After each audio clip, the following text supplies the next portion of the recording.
Welcome you and all to another episode of the Global Latin Factor podcast, where we talk about Latino everything. Thank you very much for being here on another amazing episode. If you have not taken the time to subscribe to the channel, I don't know what you're waiting for. You're already here. It's free.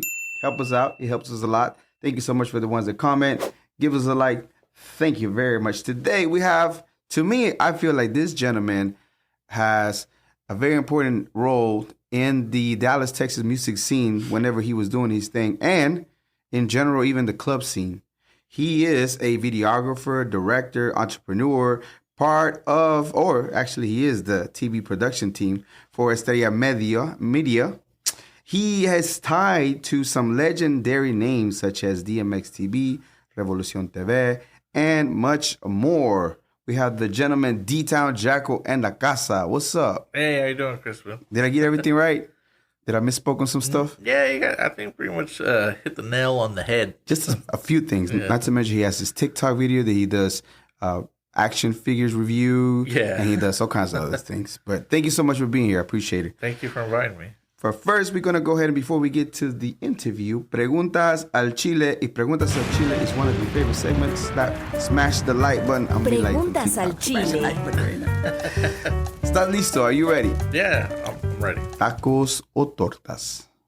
Tacos. Corn tortilla or flour tortilla? Flour. Gorditas or pupusas? Gordita. Mexican coca or jarritos? Oh, Mexican coca. Yeah. Horchata, Jamaica, or tamarindo agua? Tamarindo. Ooh, not many people pick that. Salsa verde or salsa roja? Verde. Chile rellenos or mole? Ooh, man. I'll go with mole. Mole, yeah, more traditional. Menudo or pozole? Menudo. Menudo. Valentina, tapatio, or Cholula hot sauce? Valentina. Valentina. Cumbia or salsa dancing? Cumbia. Cumbia? Oh, nice. This is nothing to do with nothing like the other ones. A conspiracy theory that when you heard one time, you'll be like, man, I think that's true. Or it could be true. What would that be? That could be true. Well, I guess the JFK conspiracies. Yeah. That's probably one of the first ones when they said the government killed him. I was like, yeah, that could be true. That could be really. You're not the only one. That there's a high percentage of the people when we talk about conspiracy theories and things. Of course, aliens on top, but the JFK often comes a lot because it's a lot of documentaries and it's like, man, don't get me started on aliens, bro. Man, okay, what are your thoughts on aliens? Man, they exist, bro. Well, I mean, not to go too far into it, but real quick, like. Even like, it's crazy because I believe in God. Yeah, of course. I believe in angels. I'm very spiritual. But when you put it down to like a scientific point of view, anything that's not of this earth, what is it classified as? If it's not from here, a being that lands here, what is it? It's an alien. I mean, but if you think about it, if God is all created, like we just say the word to kind of sort of understand it, right? But his infinite power of everything he can possibly do is outside of this world too, right? It's not just here. We just kind of sort of want to make it small for us, our small brains to understand the concept of a God. But, you know. That's the problem with us. Like, we're always trying to, like, put everything in a particular box and try and understand it and explain. When honestly, a lot of things are left unexplained. Well, there is no box for him, you know? Because people try to put like, oh, but God is this, or God is love, God is that. I'm like, man, just leave it alone. True to that. When you hear the word Latino, Latina, or Latinx, what immediately comes to mind to you? I'll be honest with you. I don't know how people are gonna feel about this, but like when I hear like Latinx, I don't identify with that at all. Like I don't know what it is. I don't know what that is. Okay. Like Latino to me is more like being a Hispanic, or I know some people don't like that, but or just being of that kind of a heritage, that background. You know, we speak the same language basically, and you know about rice and beans is what I'm saying. Like that's Latino, and in a way, whether you're like Puerto Rican, Colombian, like to a certain degree, like we all have the same kind of like struggle, and same kind of background. And unfortunately, it doesn't matter which flag you have here in the United States, they all say you're this. Yeah. He's pointing at the Mexican flag because we apologize to all the other cultures that you're not, but in general, but yeah, generalizing, a lot of them think you're Mexican. I mean, you could be in New York, man, those Mexicans. Straight up from Guatemala or straight up from El Salvador or Peru or somewhere. Yeah. True to that. Okay, so let's get a little bit into your story. I know that you told me. Do you know what your parents are? Are you first generation, second generation? So yeah, my mom's from Mexico. Mm-hmm. My dad, I believe he was from Mexico too, but he was more raised over here. Okay. But he wasn't from Eagle Pass. My mom's from Piedras Negras in Coahuila. So you told me you have an interesting story about your mom crossing over. Yeah. Okay. Yeah. So basically, like my mom, she was just like a regular schoolgirl, her like, and her sisters, they wore the uniforms and what I'm saying, go to school back and forth. And I remember she was telling me like one day it was like her birthday, right? Mm-hmm. And back then it was back in the day, so like she was just like what she really wanted was like a hamburger or something like that, like for her birthday. And then my dad, he was like his name is Frank. Or Francisco, but we call him Frankie. Like that's what they call him or whatever. Yeah. And then he was known to be driving around the hood or in Mexico, even though everybody knew he was from the other side, but he'd always be in nice cars and stuff driving. So everybody knew him. And like my dad, he like hollered at my mom. He knew her like, hey, what are you doing? And obviously in Spanish, but it was let me take you out for your birthday, and he took her out. Go and bought her a hamburger or whatever, and they just hung out. But the thing is, like, I guess it took a little bit too long because by the time like he brought her home, it was already getting dark. Mm-hmm. Yeah. So she was fairly young still. Yeah, they're both young. They're teenagers. They're teenagers. And by the time he had brought her home, my grandpa, like he was like he got ballistic because it was like it's dark.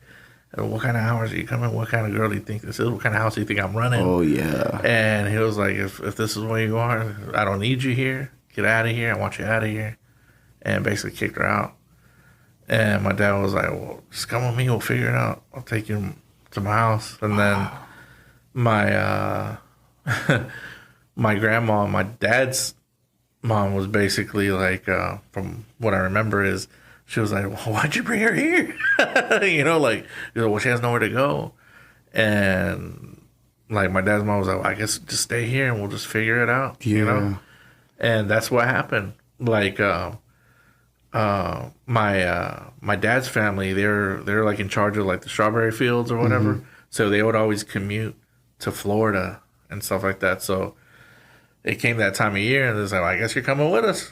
So they took her over, and next thing you know, a couple of years, they were friends the whole time.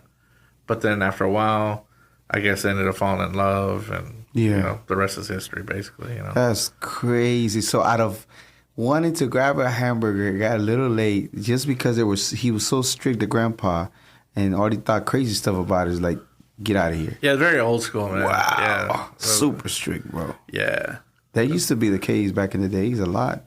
Couldn't be seen any kind of weird, anything weird, strange, different. If you were doing something that seemed like it was questionable, you were out of there. Oh yeah, man. Like it's just, and from what I know, he was very like very strict. Yeah. So you were born here in Dallas, Texas? I was born in Dallas, Texas. Parkland baby or no? Nah, man. Medical City. Medical City. Watch out, bro. Medical Parkland. Man, watch out, Parkland. No. Have you been Parkland though? Actually, I did go to Parkland one time. I was in an apartment fire. Oh, shoot. And believe it or not, this right here is skin graft, and from when I got burned. And how were you when that happened? Oh, this was just a couple years ago. Really? Yeah. Wow. So you were playing superhero? See, bro. All those reviews you've been doing, bro. You believe in it. this is embarrassing.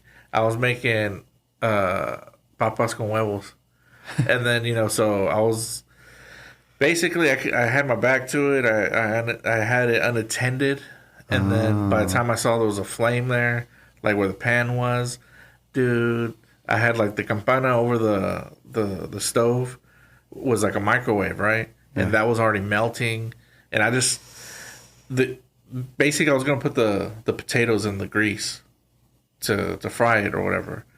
But because there's so much oil in there, and then when it's on fire, there's no depth perception. Yeah. So you can't tell how much is. So when I grabbed the pan, I went like this. It slushed over. Ouch. And it burned all this, and it burned like the side of my leg, my toes. And man, dude, and it was just like a movie, dude. Because when it slushed and it fell on the ground, you just see the oil on fire, and it started spreading on the tile. Wow. And I threw that in the sink, the pan, and then I was like, there's like all this fire, and I was saying, well, I didn't know what to do, so I wanted to get flour initially to put it out, but once I got burned, that went out the window. I opened up a closet, grabbed clothes, I threw it on the ground, and I was trying to muffle it out, or whatever, and what happened was, the clothes started burning immediately. Are you serious? I guess because of the oil. Yeah, so it started going. It wasn't like a wood type of surface that you could just put it down and it take all the oxygen out. It was more of a... I woke up the kids and my girl. And I was just like, fire! And man, everybody's running around their underwear. It was nuts. The whole place burned down? Or was it you able to contain it? Somebody was able to contain it? It didn't burn down. The apartment was a total loss. And, so I lost everything. Man, I had cameras, I had equipment, everything. Like, man, I lost everything. Like stuff like irreplaceable stuff. Memories, all that stuff. I lost everything. Of course. Wow, that's wild, brother. I'm glad you're good. But what degree of burns was it that they said? Oh, no, it was a 3rd degree. Well, they had immediately, they took me to Parkland, and they were saying that, because at first, it's because my girl, she's a quadriplegic. She's in a wheelchair. Yeah. And I wanted to make sure she was good. And they kept on wanting to take me to the hospital. And I was like, nah, I got to make sure she's all right, or at least take her to her people. And then I'll go. And the firefighters was like, nah, man, stop trying to be tough, or I don't know if you're trying to put on in front of your family. And it wasn't nothing like that. It was just like, I can't leave them out in the street. And then me go to the hospital, hey, take care of me. And they don't have nowhere to go. We'll see you later. Take care of yourself. Yeah. and like about 5 different firefighters came up to me until the last one, like the one that was like the one in charge there. Yeah. He goes, hey, I'm the captain here. I just got to tell you, like, that burn right there, you really got to take it to the hospital. And he started explaining to me, like, the thing is, every second counts when it comes to this, because everything starts dying from the middle and starts spreading. Yeah. To where eventually, like, you may have to lose your hand. And then when he said that, I was like, man, I can't play video games with one hand. I was like, I got to get out of here. And then my girl, she was like, yeah, just go. I'll call my sister to get me. So I was like, all right. And I left, and as soon as they took me to the hospital, bro.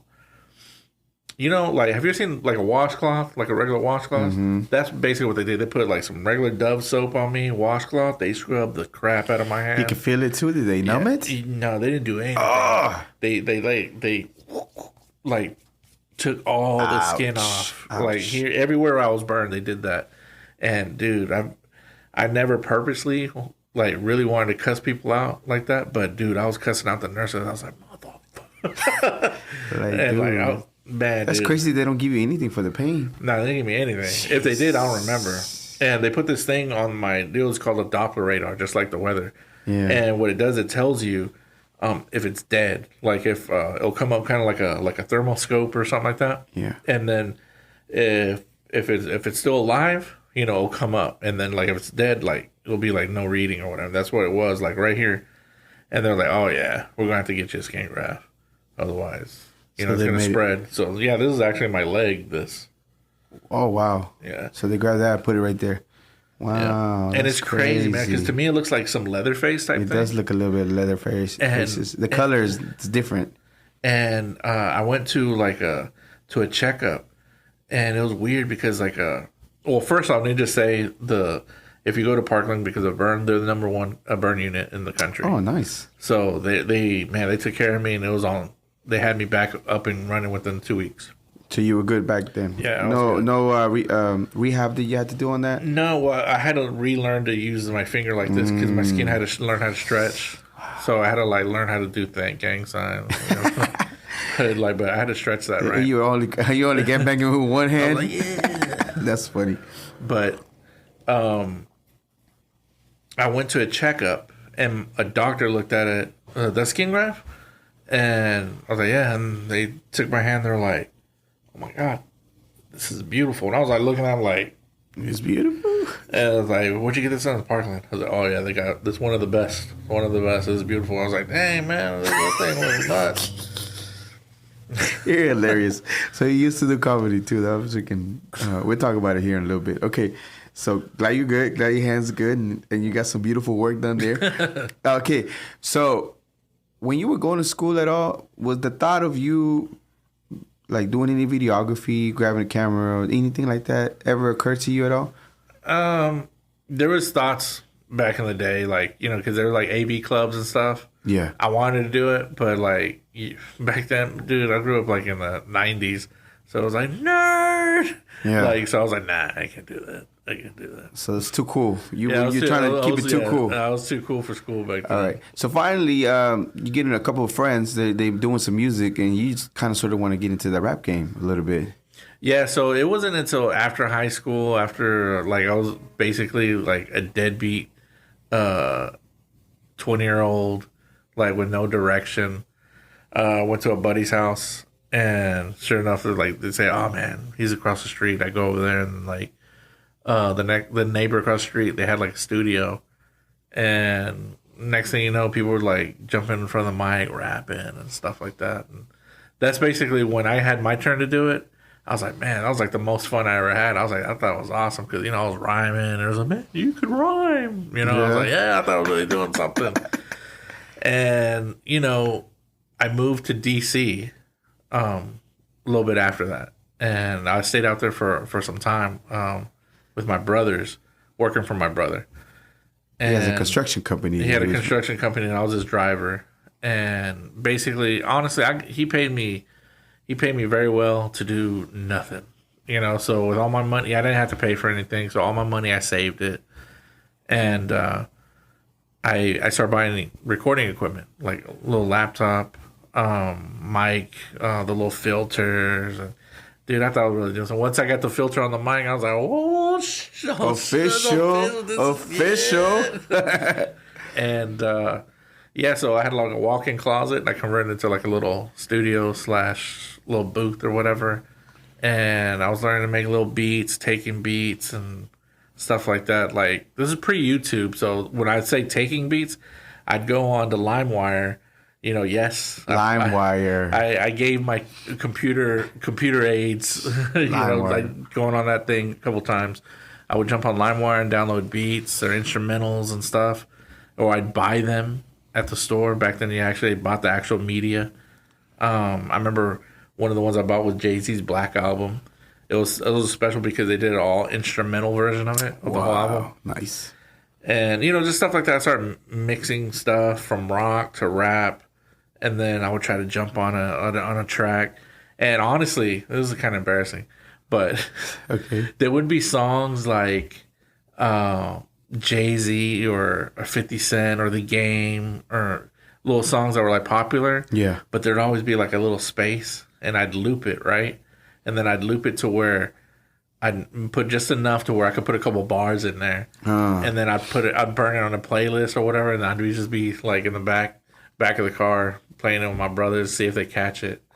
And I remember one of my brothers said, "Was that you?" They caught you.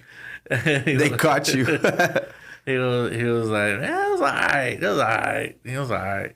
And anyway, I thought they were going to clown me. I was like, "Man, that was trash." But now I was like, "It was all right." But then you had a moment of honesty for yourself, right, when you were doing that. I think you were listening to something and you thought of a question and then you made a decision. What happened? Yeah, so and I would say for any up and coming artist, ask themselves this: if you think you got it, ask yourself this question: would you buy this CD? Would you buy this person's CD? I asked myself that question. I was like, hell no, man. I grabbed that shit and just threw it. I was like, man, no, I'm wasting my time over here. What am I doing? What was your rapping game at that time? Your rapping name? Did you have anything? I didn't have a rapping name at the time. Like, that was the last thing. It's because really more than anything, the writing part of it was the part that I loved the most. Because at the time I had went through like a divorce, and all that I put out in there. It was it was more therapeutic than anything. But then when I was hearing it, I was like, man, straight garbage. Gotta do something else. There's a lot of artists that come through here that when they talk about therapy and things like their records, that's some of the ways that they use it to be able to get that out, and therapy for them. So it is useful. You're not the first one that said this was interesting. Okay, but then you come into that rapping career ended, but then you find something else. You go into an event, and all of a sudden, cameras start drawing your attention more. So, like I said, I was making decent bread where money wasn't a thing. And back then, there was a store called Circuit City. They had like an open box buy where you buy something cheap. It'd be like your Best Buy of present days, kind of. Or fries or something like that. I bought me this camera. It was like $100, Panasonic. And it was a handheld, the ones you put like this, and then you just point and shoot. Point and shoot camera. And I took that thing everywhere. I'd be talking to it. And this pre-YouTube, like, MySpace was barely a thing. So I didn't know who I was talking to or whatever, but like, hey guys, check it out. And I'd be driving like my brother's cars, and how I do it. I'm doing it big, and like, I don't know, doing those corny videos that everybody be doing nowadays. And selfie before a selfie was a thing. And I didn't even plan on showing anybody this ever. But I'm already talking to the camera. And one day I'm driving and I hear like metal, like rock music. Like, I was like, man, that sounds bad. They're jamming. Yeah. And I'm driving. I'm like, I gotta find this. And then I pull up to a rec center, and it's like a little festival of different bands there performing. And shoot, I get out the truck, I grab my camera, and I just start interviewing the bands, recording some of the sets. And they're like, what's this for? I was like, I'm putting a DVD together. I don't know what I'm... And, I take it home, and I start looking at the footage. I was like, man, this almost looks like it could be a TV show or something. Yeah. Like, and then that, believe it or not, was like the beginnings of like what would become Revolucion TV, a project that I ended up doing later. So did you do anything with that footage at all? Did you put it in any social media or anything? I don't know if YouTube was even allowing you. YouTube wasn't there yet. What I did was, what I edited from that, I did put it on a... You could burn it into a CD. So I didn't have a DVD burner, but I used CD, so I turned it into a data disc. A data disc. And then I FedExed it to a couple buddies. So I was in Virginia, right outside of DC, and I sent it here to Dallas to a couple buddies of mine to see what they thought. And they were laughing because I had like little cartoon skits on there. I had like a whole bunch of stuff that I would download from just online, and then plus like the interviews I was doing. It looked like a show. Okay. And like I said, it was like literally the beginnings of what would become Revolution TV. So do you do that for a long time? Just show up to places, start shooting, or do you start getting into maybe events, weddings, quinceañeras, anything like that, or filming any type of music videos? When was your first music video for you? My first music videos were when I came back from DC. I moved back to Dallas, and my first group that gave me a shot to shoot a video was called After Summer. After Summer. And what kind of music did they do? And you can actually find them on YouTube. Their local Dallas band is Rock en Español, and they actually went to my high school. Awesome. And how did they know you were doing videos? Well, because I had a camera, and I was like, hey, let me shoot a video. All right. And I shot it, and ended up being... I learned so much from that one shoot. Yeah. Like, probably 80% of it was trash. But there was one shot in there that no matter who saw it, everybody said the same thing. They said, what kind of camera you use on this? This looks like a professional camera. This looks like a $100,000 camera shot. And it wasn't that. It was just the lighting. And that's the first lesson I learned in lighting. Like, it doesn't matter what kind of camera you have. If you have, like, impeccable lighting, it can make it look awesome. And it's just the way the sun hit this particular shot, this scene. There was actually water on the ground, and just the way it hit, it looked badass. It looked like it could have been filmed. And I was shooting, like, in 24 frames per second. But, man, that was, like, my first lesson. And then from then on, like, I was like, you know what?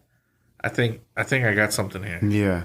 Were you doing anything else? Like you know, a lot of videographers start off with quinceañeras. No, I didn't. None of that. I didn't do 15s till kind of more later down the lines. My main thing was I would go to the clubs, and I was just recording, getting footage. First, it was the rock clubs.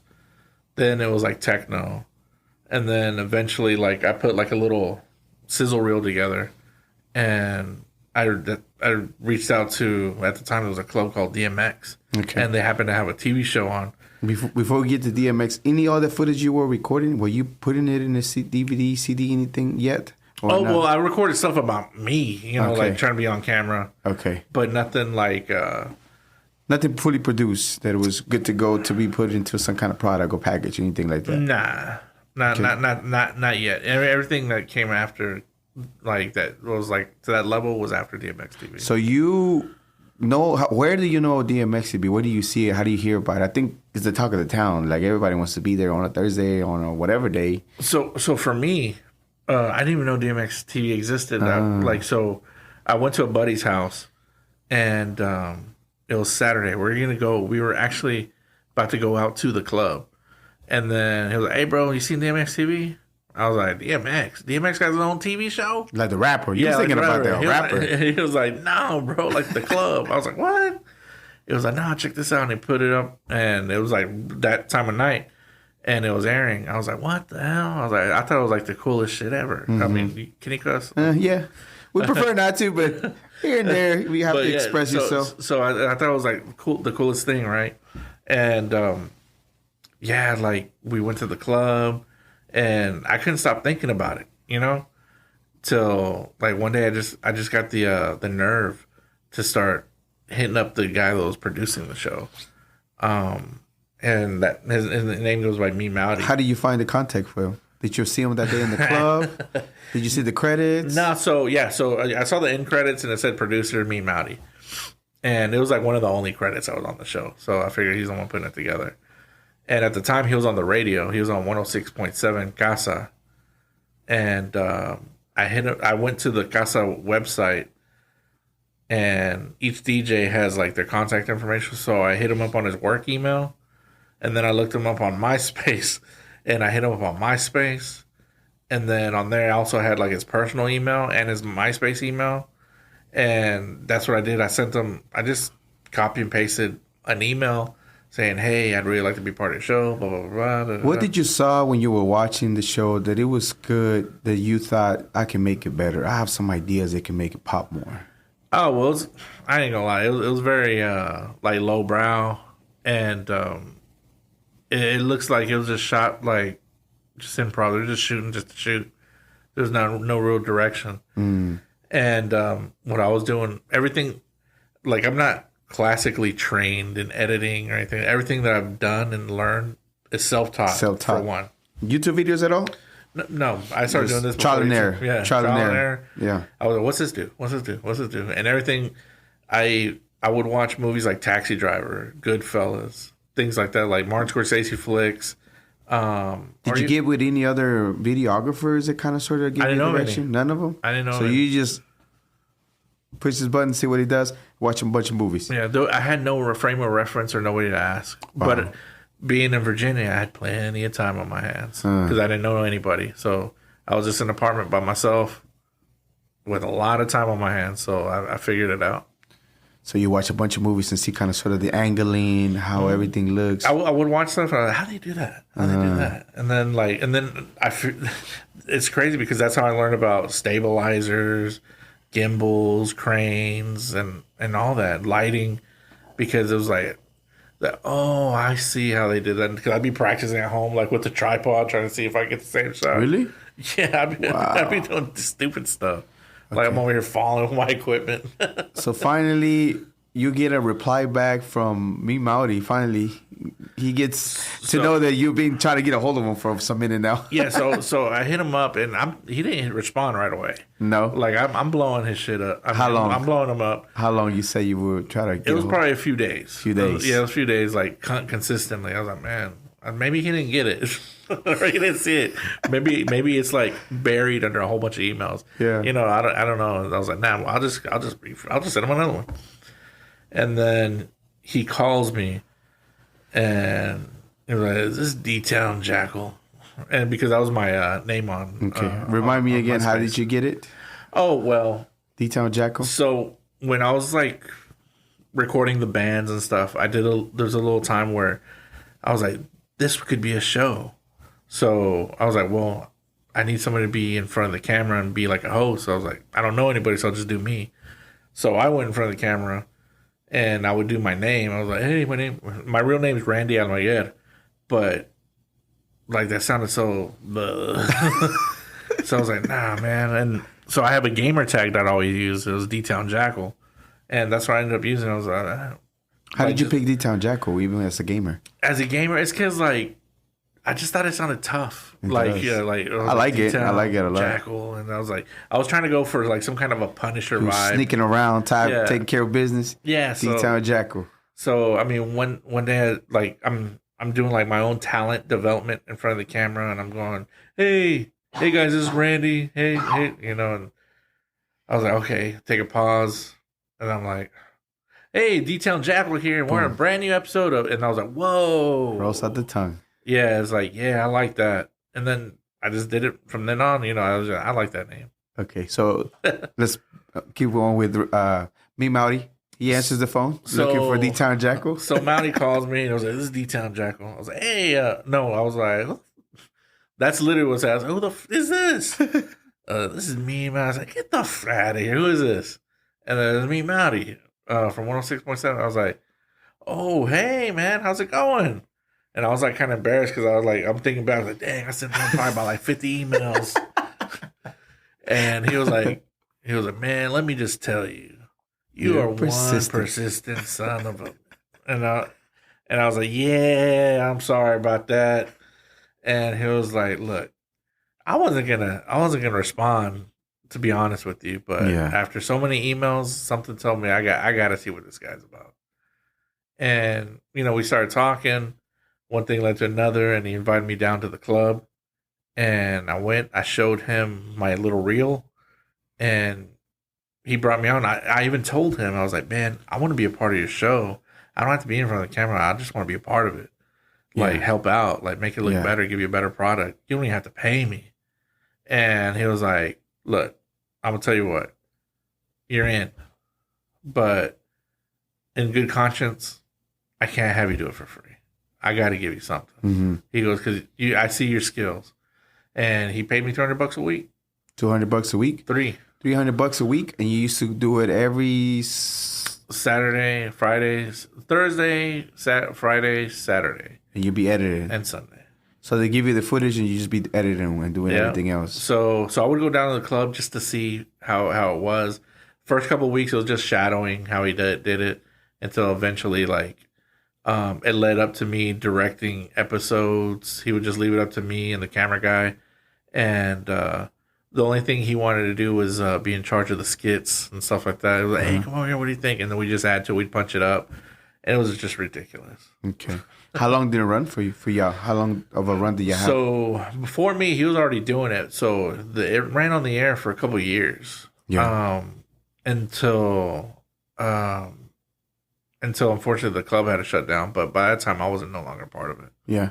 Yeah, just parted ways amicably. Yeah, you wanted to do your own thing, different things? Nah, it was one of those situations where it was like, we got into it. And, but it was one of those things like, man, you can't fire me. I fucking quit. So it was something like that? Yeah, it was one of those situations. Yeah. But you did have something to say to me as far as the opportunity that Maori did present it to you, right? He's the only one that kind of sort of maybe gave you... Yeah, so one thing, I mean, I'll be honest with you. Like, say what you want about the dude.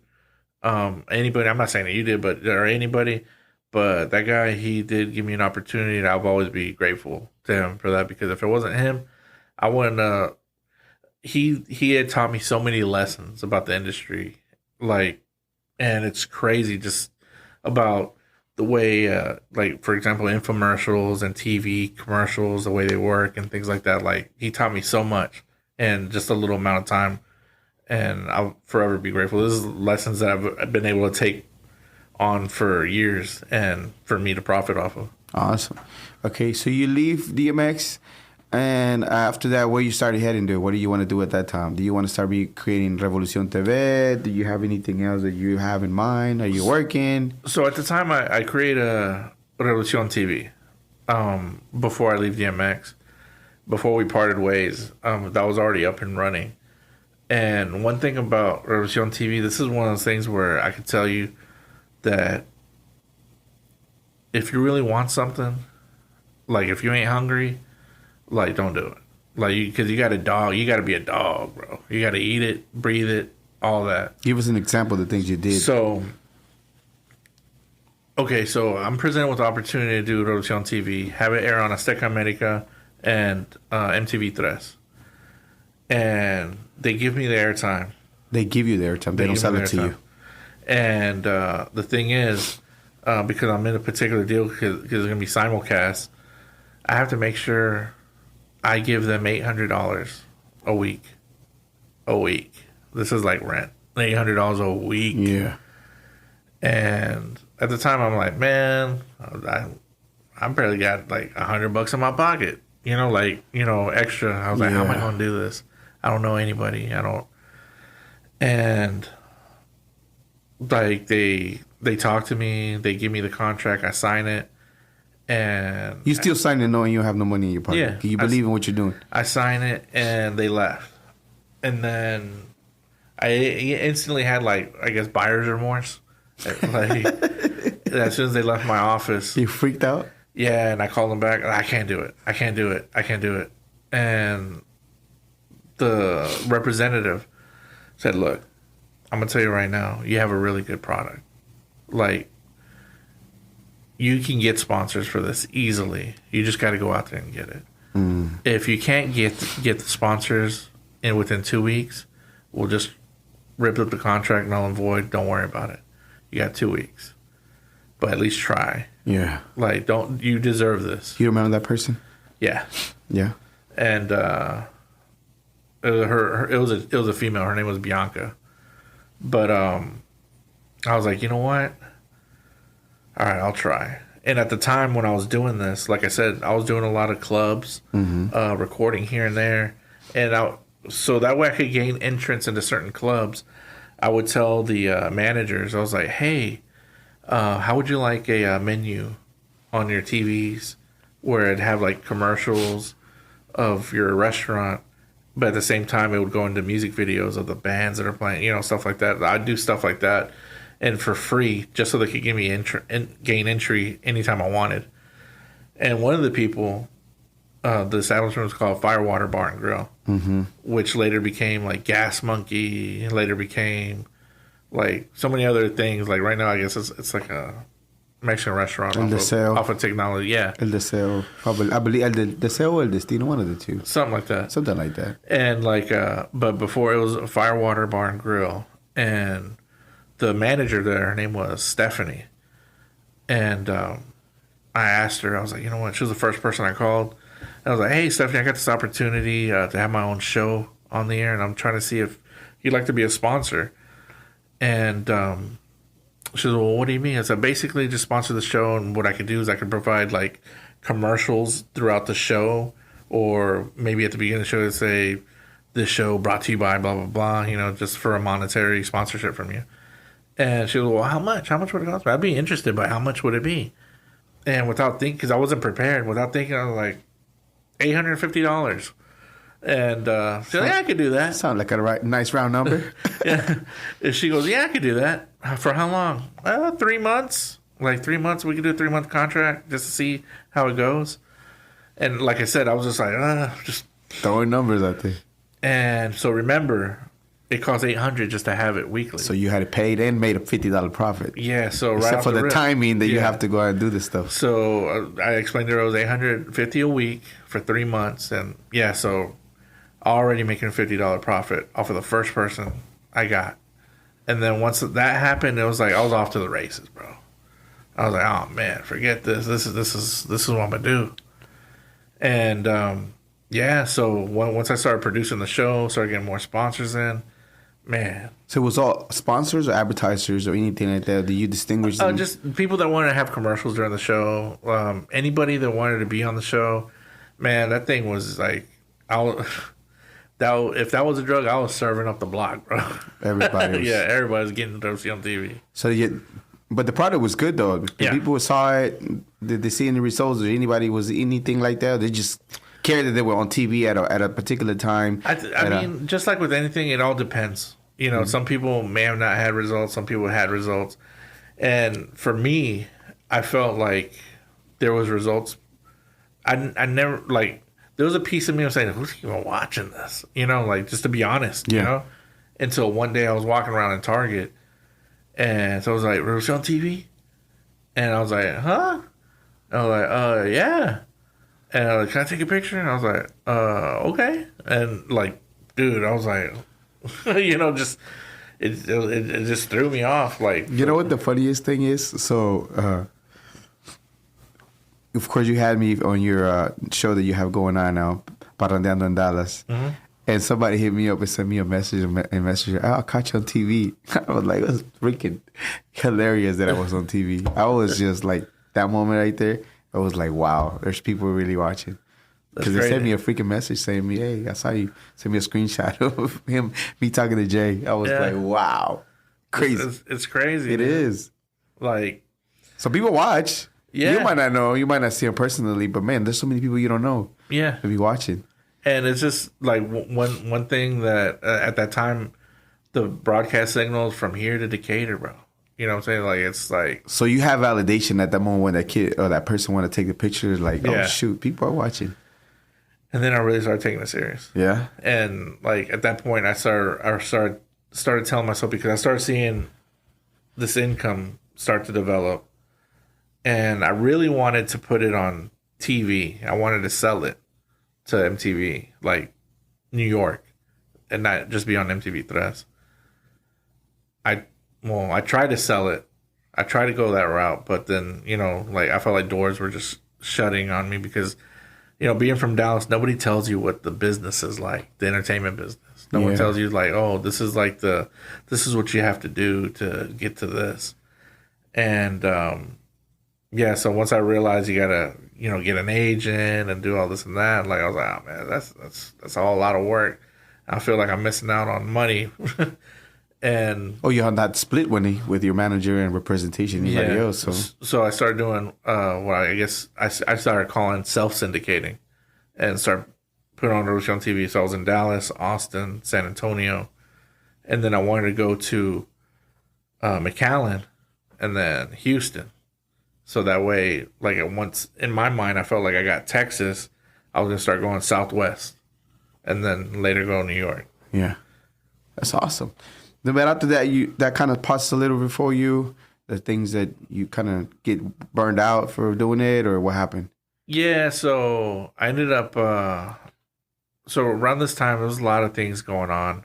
I'm doing this every day. Like at the time, again, I don't know everything about TV, but you know when you watch TV, they're like, "Hey, this is the first season of blah blah blah," or season 2, season 5. You know, I didn't know about seasons.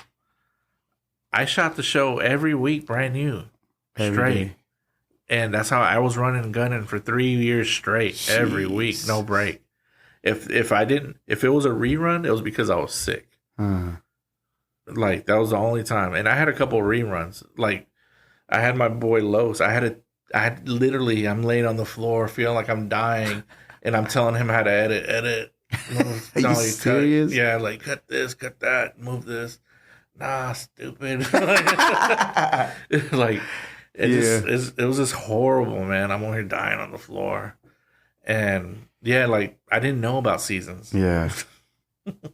Wow. Not until, like, obviously later. So it eventually comes to a stop, a halt, and you discontinue Revolución TV. Yeah, so I pulled the plug because I just didn't want to do it anymore. Yeah. Okay. Did you focus on doing music videos at all during that time at all? Or you just focused on the show? I just focused on the show. You have done quite a bit of videos, music videos, right? Yeah. Who would you say is the biggest artist that you ever had or did video for an artist or anybody that hire you? I feel like I've worked with a couple Grammy Award winners. Obviously, like Playing Skills.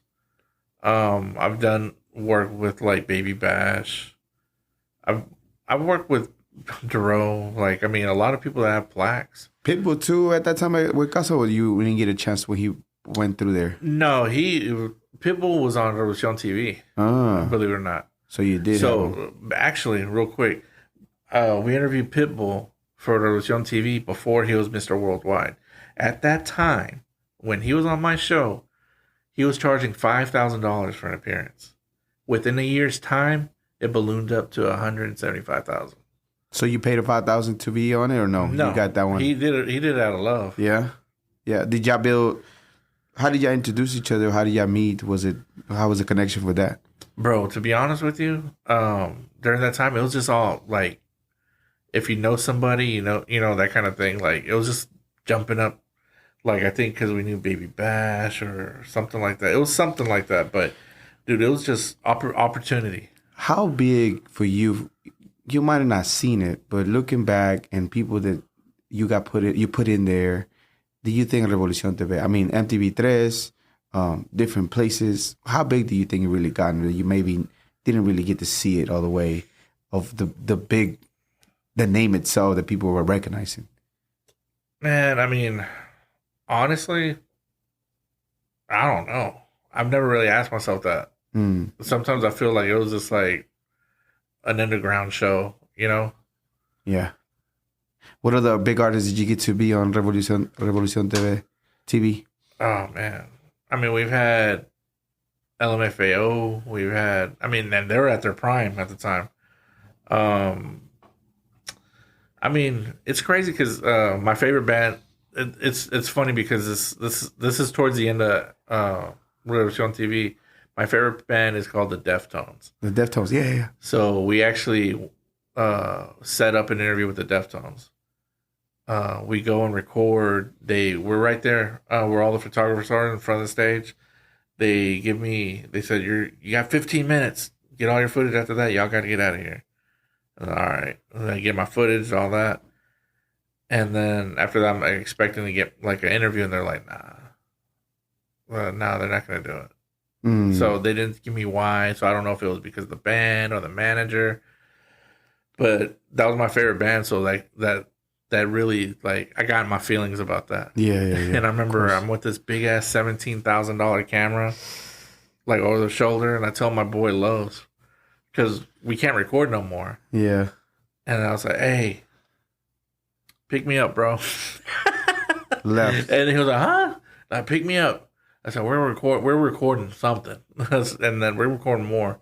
And he picked me up, and I'm in the back. And those kind of cameras, you can zoom in like from far away. These are broadcast cameras. Yeah.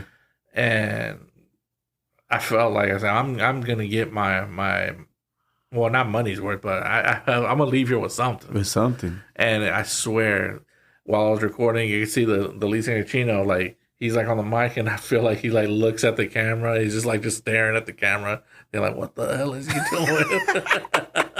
That's funny. And then, I wonder if he recalls that to this day. I don't know, man. But I do got it like on my Facebook, like a little clip. Where was it at? Where were they performing at? The Palladium. Yeah? Yeah. Hey, I'm pretty sure he remembers. Come on, a guy on top of another guy with a big old camera, and he looks at you. Because, dude, I'm recording, I'm looking through the viewfinder, I'm thinking, oh, crap. Yeah. He sees me. He has to remember, no way. Okay, so after that, somewhere down the line, you keep doing your thing. You try comedy. You did comedy for some time. What made you want to try comedy? What made you want to get into doing a set, even going on stage? I think you even hit a couple cities, different places, didn't you? So here's the thing. Like, I started doing comedy after doing music videos. And I got into music video. Everything that I kind of got into after the show has been like, it was like presented to me. Like, I started doing music videos because George Lopez from, T-Town Music, yeah. Yeah. he hit me up. He was like, "Hey, you want to do a music video? Do you know how to do music videos?" I go, "Well, I've never done one, but I could do one." And he goes, "Man, I'll give you $500. You shoot one for Tuck." I was like, "All right." And Big Tuck. Yeah. And then I shoot a video for Big Tuck with a big ass camera, and it was called Stunner Man. Stunner Man is your video. So that was my first video, not my first video. My first video, music video.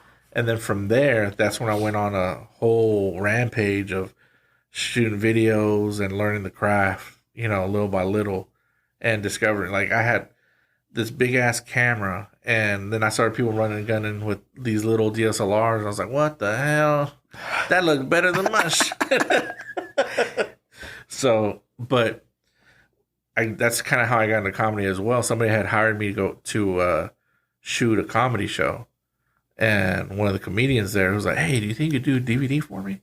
His name was Flo Hernandez, and or is Flo Hernandez? Yeah, Flo. And he's still with us. Yeah, he's still doing his thing. And congrats to Flo, because I hear he just won best new breakout comedian of 2024. Yeah, he even had an HBO special. All kinds of stuff he's been doing. Yeah, he's on HBO and Showtime. Chicken nuggets. But yeah, so I was going to do a DVD for him, and I go to his house, and we're going to go to Houston to record for his DVD. And we're talking, shooting stories, swapping stories, and he was like, "Man, dude, you're pretty funny. You ever thought about doing stand-up?" I was like, "Nah." I said, "I'll leave it to you guys. I'm too much of a puss. That's not for me." Uh-huh. And he was like, "Man, dude, you should do it. You should try it. Like, if you could think of some jokes between now and Houston, on our drive to Houston, I'll put you out there, bro." Yeah. I was like, "For real?" And I was thinking to myself, man, if this goes wrong, I mean, it'll be a good story to tell. I'll probably make some people laugh with it. It'll be funny.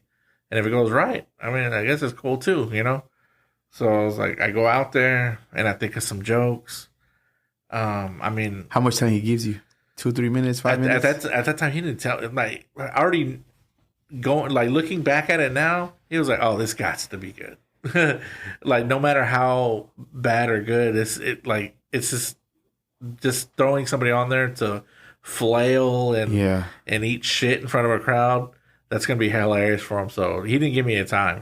I guess he figured. I don't know. You the sink or you swim? Yeah. So I go out there, and I mean, it felt like 5 minutes, but it could have been 2. But I'm out there just talking. I was doing a little bit of crowd work, and I know I was talking about Houston, how it felt. That's one of the things I remember. I was like, how Houston felt like a damn armpit. Like, it feels so humid, whatever. And I say a little something, a couple lines, and I got a really big laugh. And as soon as I could get that laugh, I was like, "That's my time, everybody. Thank you." Peace out. And and then leave while you're high. And then Flo, he goes up, runs out there, and says, "Oh, before you leave, come back." He goes, "Hey guys, man, I didn't know he was gonna do like that. I didn't think he had it in him. I thought he was going right here and crash and burn." But he was. "I just want to let you guys know this is the first time ever attempting comedy." And everybody gave me a standing ovation. And it was just like, after that, it was like such a great feeling. Like, I can't describe it. Yeah, I don't do drugs, so I can't tell you it was like drugs. But I mean, I imagine maybe that's what it's like. Like, dude. It was like supernatural high from the crowd and just acknowledging that you, like, wow, you did something crazy good. Yeah. That's so awesome. After that, and I have that recorded, believe it or not. Nice. I have every set I've ever done recorded. And you ain't never gonna put it out? Maybe one day. Why not? It's because YouTube. Like, at least you get some views. It's because I see the thing that I do. Like, there's like, not to mention you'll be the editor, so. Yeah, I don't know. It's because at the same time lighting was an issue or whatever. But bro, even some TikToks, just a little. I'll probably put it out there one day. Huh? But to be honest with you, that's what helped me. I've never done open mics. After that, I went on to another show. Then went to another show. And Flo would always encourage me, do open mics. Sharpen your craft. And I've never seen anything wrong with it. But in my mind, I'm an editor. I can sharpen my craft at home on my computer. That's And so I start editing my jokes, like to where, okay, I need to cut this part out because I get to laugh faster, So I started doing that, and believe it or not, that actually helped me out, like with my mic skills. So where that way I don't have to be just saying words that I don't really need to be saying, just cutting out the fat, getting straight to the joke. Straight to the joke. Straight to the joke. And then like Flo says it, get more laughs per second. You want to get your laughs per second up. You keep your laughs per second up. That's cool. Because you have too many lulls, then you're gonna try harder, to laugh. Your laughs better really be good. But if you got them up and down, you're good. Yeah. So some of the top conversations you had, some of the things that he was kind of helping you, kind of coaching you a little bit of how to get better at stand up, get better with the jokes quicker. Oh yeah. That's so cool. He had me MC for him, open up for him, and at the time there were times where I didn't take it as serious as like maybe I should have, like not memorizing my jokes. Did you ever like crash? Bad? Oh yeah. Like if anybody ever tells you like, oh, I've never bombed, like Flo, I'll tell you, man, Flo be trying to tell me he's never bombed, but yeah, he's bombed. Bomb bad. Yeah, I've seen it. Bomb bad. But I bombed, man. He set me up one time bad. So we went to Tyler, and I was the first comic up. We go to it's in a restaurant, and it's me, another comic named Adrian Lara, and then Flo. And at the time, we're calling ourselves Three Beans in a Podcast. 3 Beans in a Podcast. And so we had a podcast, and I go up first, and that's when I learn. Usually, you want somebody to hype it up right quick, like, "Hey, come to the stage. We got this straight out of Dallas." MC. You need the MC. Yeah, you need somebody, a host. Yeah. I didn't know that at the time. So I'm walking in cold audience, just want to straight go to your jokes. Yeah, so I'm like, hey guys, and everybody's talking. No one cares. I'm on stage. So yeah, just up here.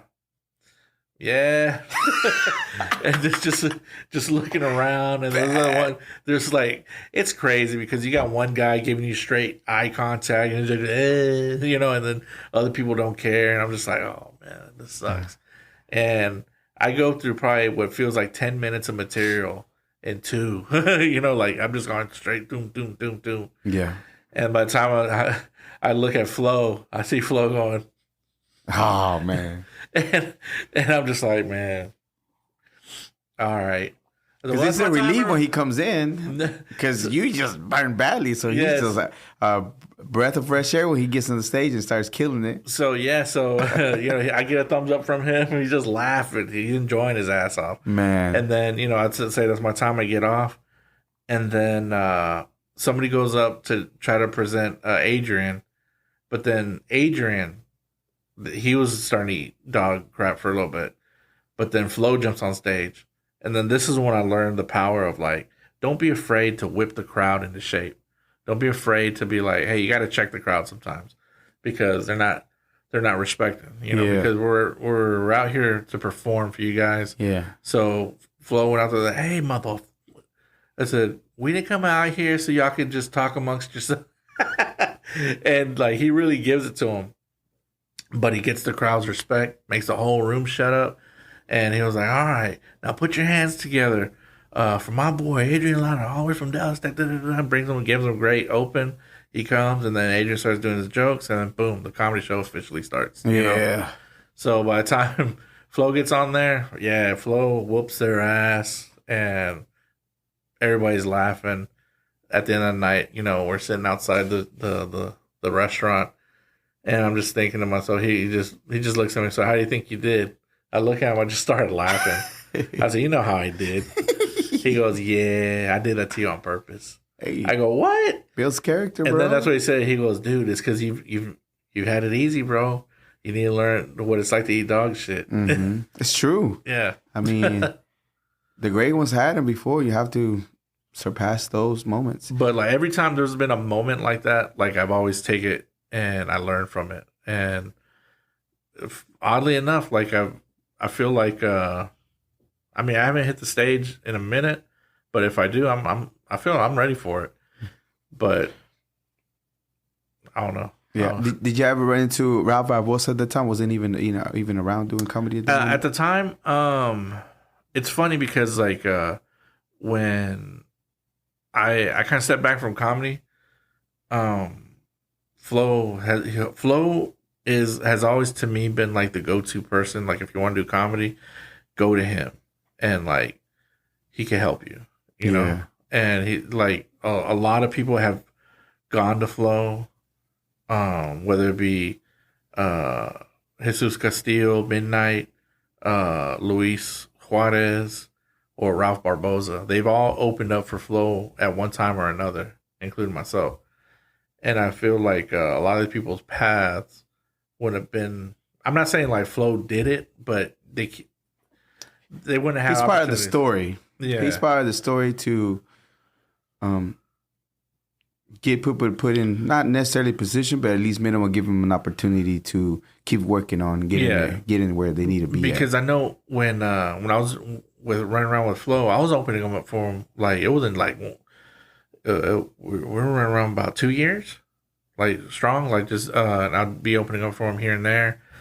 And once I stopped doing it, I remember I had spoken to him a while back, but he was telling me, he was like, hey, you know who started opening up for me after like you step back?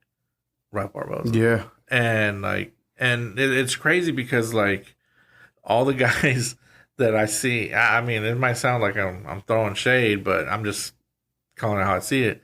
All the guys that open up for Flo are like, I feel like they're riding Ralph's tails. And I feel like, dang man, what happened to Flo? Y'all done left them.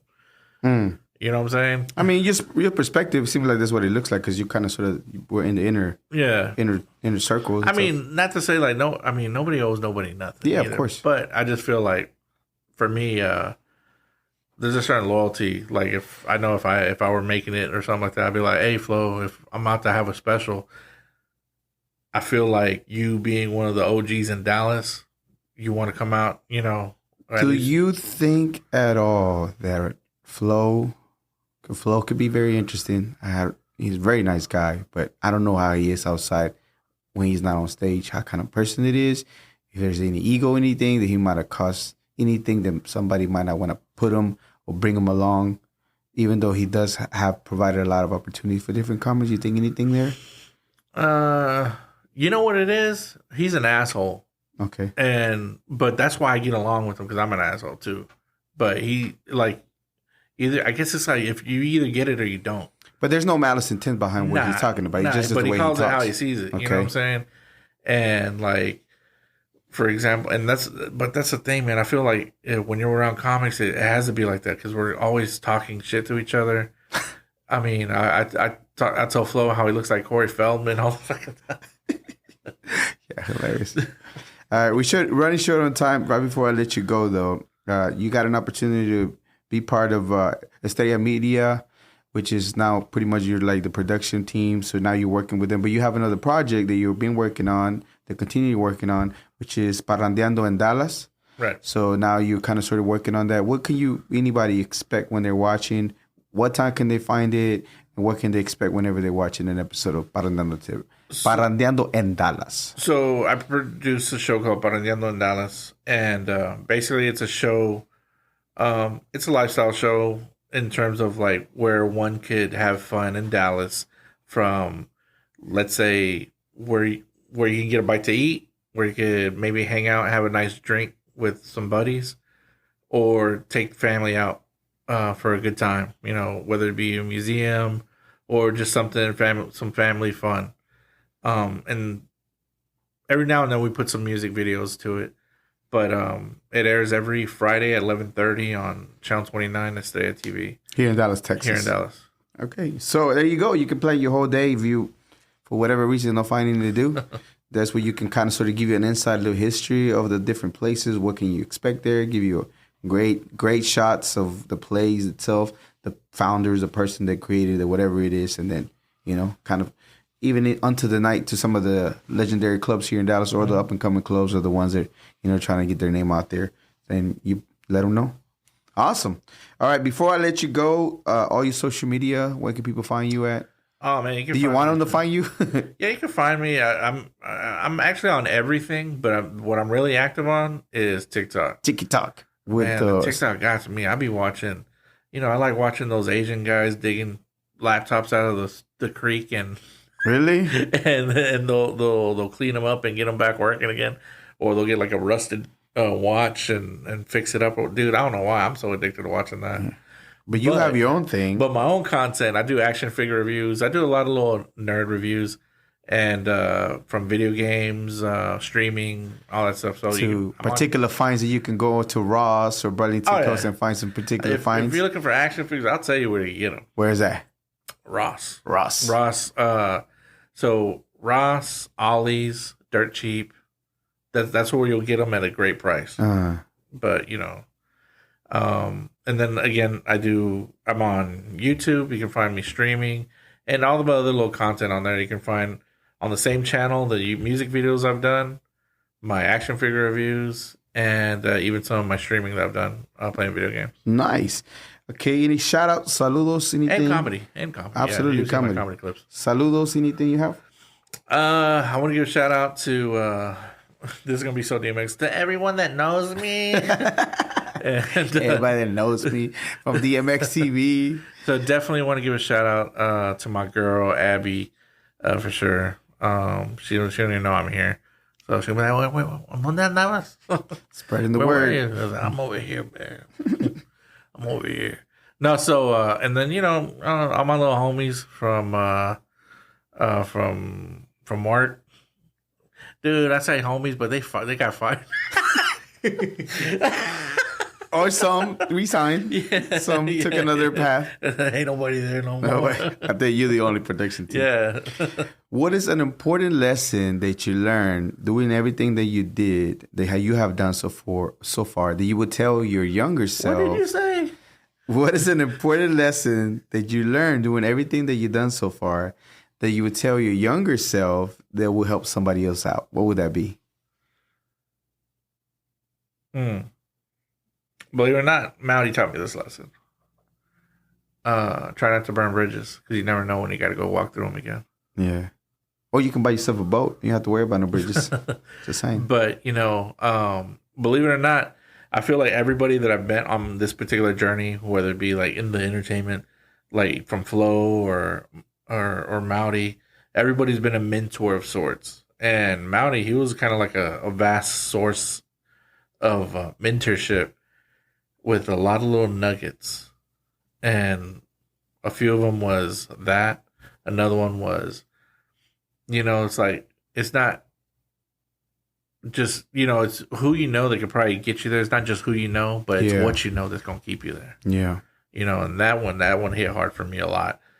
Because sometimes you can be like, you can get in because you know so-and-so, but it's what you know is going to keep you there. And that literally explains my situation right now because of what I know. That's why I'm at the job I am right now because of my past experience. Awesome. This is a little bit more deeper, more life felt, but I hope you enjoy it. Normally, sometime during the week, during the day, say something that I heard a long time ago that I really liked. I'm not immortal. I am mortal, and I will die one day. And that's just not to freak me out, scare me, terrorize me, anything like that. It's just a fact of life, right? We're not going to be here forever. But for me, at least it makes me want to hurry up and do things. With that, I wish you a long, long, prosperous life. However, when everything's said and done, what do you want people to think and feel about your life? I think if I could have one thing, you just want to be remembered. If anything, just remember me. I know eventually the people that know me or knew me will remember me, but then when they're gone, I'll be gone. And that's for me, that's a scary thought. Yeah. Cause we can only, unless you make it to a status of like a star and you're on film and, you're kind of on there forever. But once, you're gone and the people that know you, they're gone. And maybe that generation after them, after they're gone, then you're truly gone. I just want to be remembered. That's it. Awesome. Thank you so much for being here. I've known you for many years. We've done different type of businesses, different things like that. I always take the things that like the work that you've done. I like your work. I hire you for different things. just the person that you've been. I've gone to your comedy shows just to check out and see. I always find it interesting the way even to where you create your own thing, the entrepreneur to be able to go get it and be able to run something for so long that I feel like is, maybe some people might not have seen it, but the ones can remember Revolucion TV would be something that is maybe iconic in that time frame, or even DMX TV that you were like, a lot of people remember DMX TV. They always try to bring it back, even though it's gone. Yeah. But it's great that there's been so many copycats. But you were one of the ones that were back there. You might not be the original, but you were part of that history. And even like Big Tuck. Yeah. Shooting a video for Big Tuck. Who doesn't know Big Tuck in Dallas? Tonight, tomorrow, the weekend, there will be a song played by Big Tuck, and you were one of the ones that were shooting his videos at the time, and so many other. So it's pretty cool. And that's the reason why I thought it was great. That it's awesome that we keep reconnecting. And we get to work and do different stuff, but I feel like definitely you're in your own rights. You're a legend of the things that you're done and continue to do. Especially, honestly, I don't feel like none of that. well, that's not for you to feel, right? That's for the outside perspective of the ones that know about you, like myself, that I know what you've done. But I mean, let me just say this. Yeah, of course. If I can, like honestly, like if anybody ever had like any kind of thoughts about Crispin or anything, I could say he's a stand-up guy. And I vouch for you. You're probably one of my favorite guys to do business with, because anytime I've ever done business with you, it's always been on the level. So like I could literally vouch for you and say like I've always done great business with you. Absolutely appreciate it. And without a shadow of a doubt, DTown Jackal, you are a global Latin factor. Thank you very much for being here today, sir. This was another episode of the Global Latin Factor podcast. Remember to subscribe today. It's for free. Thank you so much. You're supporting us a lot. And remember, we are just like you. We are human. We are the spice in this melting pot that it is the world. Till next time. Bus. Thank you very much for checking out this episode of the Global Latin Factor podcast. Make sure you go and subscribe to the channel and check out one of the other episodes that we have prepared for you. Thank you very much. Till next time.